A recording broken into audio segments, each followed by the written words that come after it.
yet, Sam. Let's talk about aspect and verb conjugation. So one of the things to remember is that verbs conjugate in pretty much the same pattern. The endings, you have to remember the different endings for first conjugation and second conjugation, and we have that difference going on. But in terms of perfective and imperfective verbs, there are no special endings that say these are only for imperfective verbs and these are only for perfective verbs. It doesn't work that way. We do have the differentiation between these are only first conjugation endings and these are only second conjugation endings. But in terms of perfective and imperfective, that doesn't affect the ending.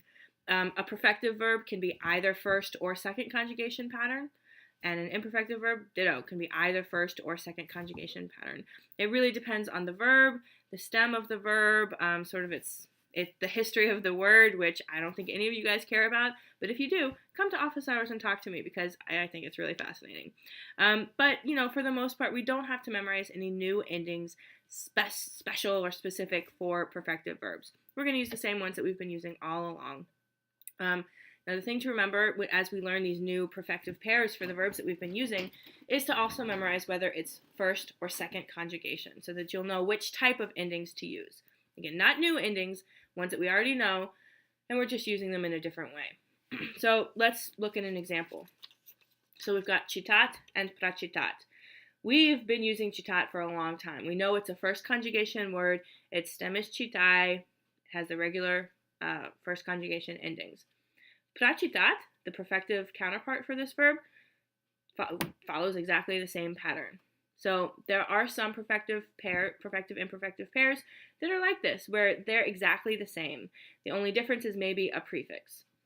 Not all pairs are like this. Some pairs, one will be a type 1 and one will be a type 2. In some pairs, one will have like a weird infix that will make it a type 1, while the other one is a type 2. Again, it totally depends on the verb and the verb pair and the history. I don't think you guys want me to get into that.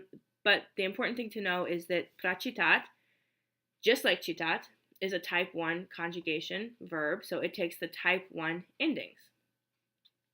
And we can break down all of these verbs that we know and our new ones into categories. I like categories. It makes things easier to memorize. Instead of memorizing huge lists of verbs, we just have to put them into nice little columns and just remember one example and know that it patterns like that example. So let's look at some patterns. So verbs that are like citai. So they have a stem that ends in this a I kratkaya, and as a result they conjugate just like this. Some of them, as you can see, are imperfective and some are perfective. This isn't a full list. This is just some examples of the most common ones that we've been dealing with. So we've got raskazivat. That is an imperfective verb and it conjugates just like citat. Ya citayo, ya raskazivayo, on raskazivayet. All of these conjugate just like citai, just like citat. Raskazivat, pakazivat, apazdivat, apazdat. So here we have a pair, right? Apazdivat and apazdat. Those are a perfective, imperfective pair, just like citat and pracitat. Not just like, because they're a little different. But they're both first conjugation, so that's cool. Pakupat and pamagat. These will all conjugate just like citat. Also, in first conjugation, we have the verb pisat, to write.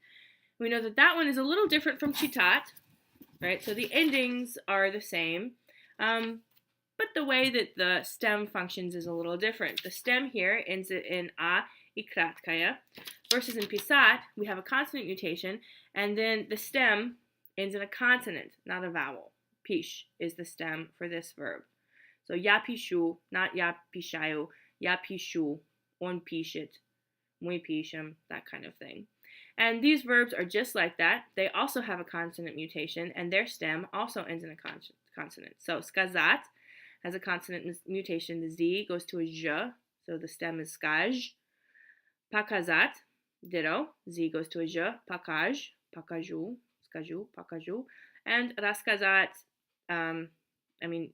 if you take off the ras, it's the same as skazat. So raskazat, raskaju. So these guys all pattern together. They're still first conjugation, right? So they have the yeah not e, a yeah. And the plural, third person plural, the they, ani form, is with an ut or a yut, not a ya or yat or an at. So one more pattern of first conjugations. Remember this fun little verb moch? It's got some weird stuff going on with the consonants, but it's still first conjugation, and it does still follow a pattern, which if you're interested in, come talk to me in office hours or send me an email. I will definitely explain it to you in more detail than you probably want to know. But for right now, all you need to remember is that pomoch, a perfective verb, follows the same pattern of moch, which is an imperfective verb with a totally different meaning. Moch means to be able to do something, and pomoch means to help someone, and it's a perfective verb. So ya magul is our moch, ya pamagul is pomoch. Pomožit I pamagut. The T is missing there, sorry. So pamagul, pamagut, pomožit, pomozhem. If you're not sure, then go back and look up the conjugation of moch, and pomoch will be just like it with a po in front of it. So those are some patterns from our first conjugation verbs. And now let's look at some categories for our second conjugation verb. Now, we haven't really encountered as many second conjugation verbs as first conjugation. Part of the reason is that there are just fewer overall. A bulk, I don't know the exact percentage, but if I had to guess, I would say like 60 or 70% of all verbs in Russian are first conjugation. And there aren't as many second conjugation verbs, so we don't have to deal with them as much, which is cool. Whatever. So one group that we know is gavarit, and the stem of gavarit is gavar. And just like this pattern, like there's nothing weird going on in here. It has ya gavariu, on gavarit, ani gavariat. Just like this, we've got darit and zvanit. They function the same way. They're both imperfective, but it just happens to be that way. Another type of second conjugation verbs that we've seen are those ones that have that pesky little consonant mutation only in the ya form. So some of a word that we've seen with that is gatovit, not gavarit. We had gavarit. It's normal. We like it. This is gatovit, like to prepare food. And this one has a consonant mutation in the first person form, which is ya gatovlyu. The L gets stuck in. It's not stuck in any of the other forms, just the first person form. Ya gatovlyu, ty gatovish, no L. On gatovit, ani gatovyat. And just following this pattern, kupit.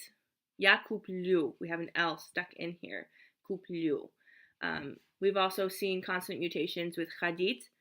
Ya chaju. Right, the D goes to a ja only in the ya form. Ya chaju, but on chodit. So likewise, like ya gatovlu, ya kuplyu. So those are some patterns for the second conjugation. So as you learn new verbs, the best approach is to organize them into categories. So think of a prototypical verb that just really reminds you of this category. One that we've been using a lot. In first conjugation, we've been using chitat and chitai as an example verb.